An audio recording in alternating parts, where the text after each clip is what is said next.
Membunuh orang suci adalah proses yang sangat membosankan. Namun, Biksu Timur sangat ingin mati, untuk melindungi akar fusang, secara alami berbeda. Pada saat dia baru saja meninggalkan 2 atau 3 napas, ada sensasi yang menggema di langit. Itu adalah suara jatuhnya Hao Yu. Dongfang Yi hancur kecoanya sendiri. Dengan Kaisar King memandang ke langit, mendengarkan suara teredam dari jatuhnya alam semesta, senyum konyol di wajahnya. Inilah yang dilakukan semut. Bahkan jika mereka mengorbankan diri, mereka tidak boleh meminta seluruh pintu. Peti mati mendengarkan ini di telinga, dan hanya menghela nafas. Setelah ratusan orang di timur terbunuh oleh asap, anak-anak keluarga akhirnya tidak tahan dan bergegas. Keluarga Oriental telah bertahan selama bertahun-tahun, dan isinya yang mendalam sulit dibayangkan. Mereka tidak peduli tentang asal-usul Kaisar King dan puluhan keluarga timur. Mereka seperti belalang, bergegas ke kebun obat Oriental, dan Fang, dan Kaisar. Booming. Beberapa orang tidak sabar, dan mereka langsung membuka aula. Mereka segera menarik ratusan orang dan bergegas masuk. Ada orang yang pernah mendengar sorakan dan jeritan, dalam proses penjarahan, bahkan ada anak-anak dengan anggota keluarga. Rumah asli keluarga Oriental tiba-tiba hancur. Sesekali, seluruh pulau terapung hancur.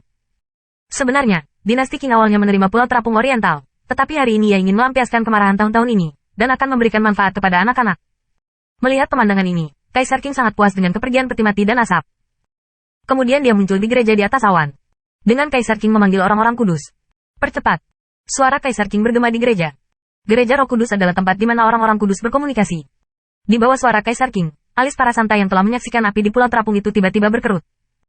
Orang-orang kudus dari para raksasa dilahirkan kembali di alam semesta, dan orang-orang kudus yang hidup adalah mereka yang menolak untuk bergabung dengan para raksasa. Rumah-rumah menjara rumah Oriental, dan suasana hati orang-orang kudus ini juga sangat rumit. Bagaimanapun juga, orang-orang kudus ini juga menderita karena penderitaan keluarga timur. Keluarga timur menderita dan sama-sama merasakan banyak orang. Tetapi nampaknya Kaisar King sama sekali tidak baik, jadi sangat konyol untuk memanggil orang suci lainnya. Apakah dia mengandung Kaisar King bahwa orang-orang kudus adalah bawahannya? Bagaimanapun juga, gereja Roh Kudus bukanlah aliansi raksasa. Bahkan jika Timur murni, ia tidak berani memerintahkan orang-orang kudus lainnya. Dengan Kaisar King, gereja Roh Kudus hanya untuk tempat di mana orang-orang suci kita berkomunikasi. Apa yang Anda katakan untuk memanggil? Aku tidak tahu apa yang ingin dibicarakan Kaisar King hari ini. Petik 2. Ada beberapa orang suci yang datang dari gereja, tetapi tidak ada orang suci yang muncul.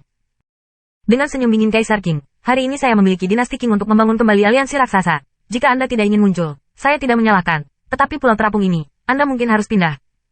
Ketika saya mendengar ini, orang-orang kudus yang lain mengerutkan kening, dan bahkan orang timur yang murni tidak berani menjadi begitu sombong. Beberapa orang suci masih memiliki beberapa tabu yang mengandung kekuatan Kaisar King.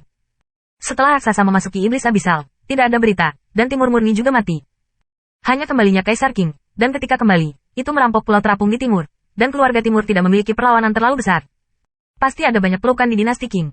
Jika kita tidak bergerak, sebuah suara yang bermartabat terdengar, berbicara tentang perang kuil perang keluarga Xuan Yue. Keluarga Xuan Yue dan keluarga pedang adalah raksasa besar yang bisa menyaingi keluarga Oriental. Sekarat Oriental murni sudah mati. Orang-orang suci pedang dan keluarga Xuan Yue tidak mati. Ya, dengan Kaisar King, apa maksudmu dengan mendengarkan kami? Di satu sisi, tantang semua raksasa. Hei. Meskipun aku tidak tahu bagaimana kamu meringkuk, apakah kamu berencana untuk meluncurkan satu demi satu perang? Di bawah kepemimpinan Wuji, orang-orang suci Beijia, Jiangjia dan raksasa lainnya telah diejek. Kematian kalajengking Oriental murni adalah alasan mengapa Tunku Yin dan yang runtuh. Kematian Biksu Oriental Santo adalah bahwa ia tahu bahwa keluarga Oriental tidak layak bagi Kaisar King, dan bahwa ia telah runtuh sendiri. Orang-orang kudus ini tidak dianggap membunuh Kaisar King. Untuk membunuh orang-orang kudus, perang alam semesta harus dimulai, dan ada batasan besar dalam aturan perang. Orang bijak tidak dapat secara langsung berpartisipasi dalam perang alam semesta. Dalam perang dunia, hanya ada 3 dewa sejati, dan ini masih dimodifikasi oleh murni timur. Kekuatan Kaisar King mungkin kuat, tetapi makhluk-makhluk di alam semesta ini mungkin tidak sekuat dirinya.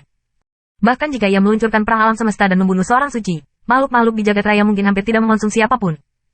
Yuli meluncurkan perang dunia kedua. Oleh karena itu, begitu banyak orang suci tidak takut termasuk King Yi. Adapun proposal dari para raksasa, mereka tidak akan membelinya. Bersiul.